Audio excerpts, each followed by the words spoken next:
A quick new idea daily from the world's greatest TEDx talks. I'm your host, Atosa Leone, and this is TEDx Shorts.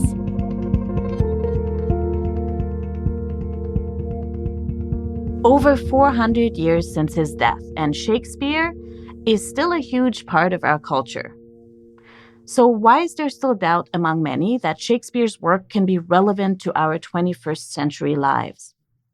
Stephen Brown is an English professor whose many accolades include Fellow of the Society for Teaching and Learning in Higher Education. Today, he examines one of history's most famous writers to show us how resonant his words are for all of us, yesterday, today, and tomorrow. When Shakespeare was first performed, and for well over 200 years, when people wrote about going to plays, when they wrote about going to a Shakespeare play or any play, they would write in their diary, they would write in their commonplace book, "Last night I went and I heard Midsummer Night's Dream. Last night I went and I heard Hamlet." The play is about voice.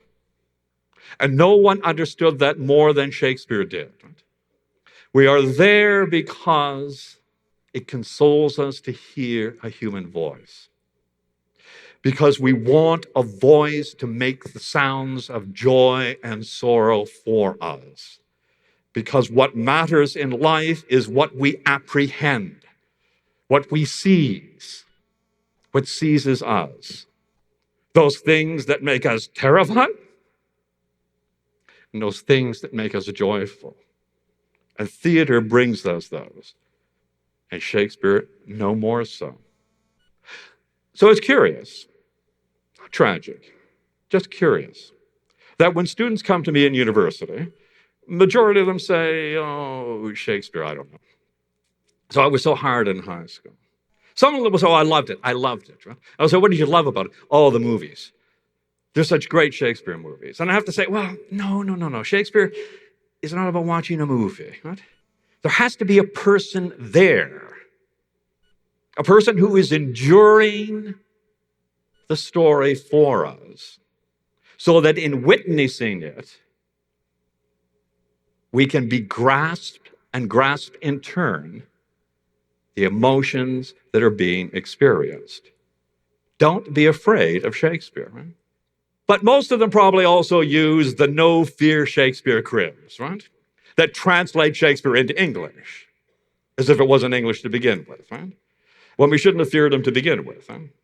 I want to take a couple of scenes, and I want to talk you through them. At the end of Hamlet, when all the swordplay is going on and the poisoning and a dozen people are going to be dead on stage and it's going to be full of spectacle and it turns into a real guy flick, right? There's a chick moment in there that's powerful, and it's about mothers. Gertrude says, "Take my napkin," she says, "and wipe your brow. You look so tired," right? At the beginning of the play, she had wanted to touch him, and he wouldn't let her touch him. He never lets her touch him in the play. He pulls away because he's angry at her for marrying his uncle, right? Just the way your mother, even when you're 62, like me, on a cold day, will tighten up your jacket. Or call you at university and say, "Is it snowing?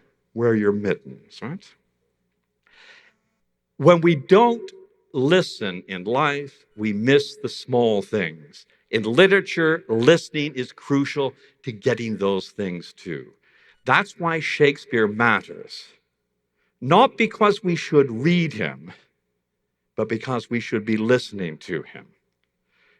At the beginning of Hamlet, there's a man who's all alone on stage, Francisco, waiting to be relieved by Bernardo. He can be out there alone as long as the director wants to leave him there, saying nothing. Bernardo comes, and Bernardo says, "Who's there?"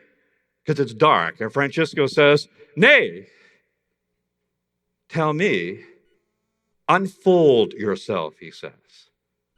"Open yourself up to me. And I say to you, unfold yourself when you read Shakespeare. Close the book. Open yourself up. Apprehend. And you won't worry about the meaning. Unfold listen, and allow life and literature to touch you.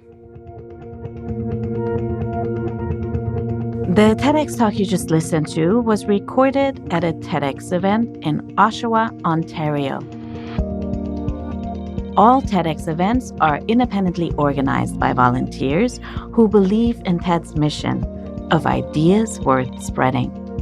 Special thanks to the organizing team at TEDx St. Mary CS School. Visit TED.com/TEDx Shorts to listen to the full talk and learn more about TEDx Shorts. I'm Atusa Leone. Thanks for listening, and see you tomorrow.